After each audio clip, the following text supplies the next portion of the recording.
একজন কৃষক হিসাবে যখন মাঠে কাজ করে পরিশ্রম করে ফসল ফলাই আমরা, তখন সেই ফসলের যদি প্রকৃত দাম পাওয়া যায় তাহলে একজন কৃষক সার্থক।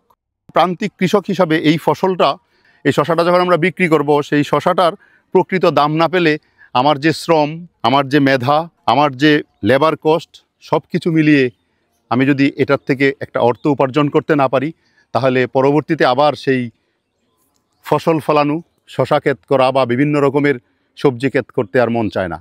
এটা আমার ক্ষেত্রে না, প্রত্যেকটা কৃষকের ক্ষেত্রে এটা হবে। যখন আমরা এখান থেকে শশাটা হারভেস্ট করব, হারভেস্ট করার পরে এই শশাটা যখন আমরা বিক্রি করব, আমরা যে দামে বিক্রি করব, যদি সেই শশাটাই দেশের বিভিন্ন বড় বড় শহরে যখন যাবে, তার দাম হবে আমি যে টাকায় বিক্রি করেছি তার থেকে 5 থেকে 8 গুণ বেশি। কিন্তু আমার যে পরিশ্রম, আমার যে মেধা, সেই মেধা দিয়ে আমি ফসলটা ফলালাম, আমি কিন্তু প্রকৃত লাভটা পেলাম না। এই কারণেই সাধারণ কৃষকরা তারা দেখা যায় যে বিভিন্ন রকমের ফসল ফলাতে যেয়ে অনীহা প্রকাশ করে, বিভিন্ন রকমের সবজি ফলাতে যেয়ে অনীহা প্রকাশ করে। যাই হোক, আমি আশা করে আছি এই ক্ষেত থেকে আমার লেবার কস্ট, আমার মেধা, আমার শ্রম সবটুকু দিয়ে যে টাকা আসবে আমার জন্য সেটা লাভজনক হবে। আমি সেই আশা করে আছি। আমার মতো এরকম অনেক প্রান্তিক কৃষকরাই এরকম আশা করেই থাকেন, এটাই স্বাভাবিক। সকল কৃষকদের জন্য শুভকামনা রইল।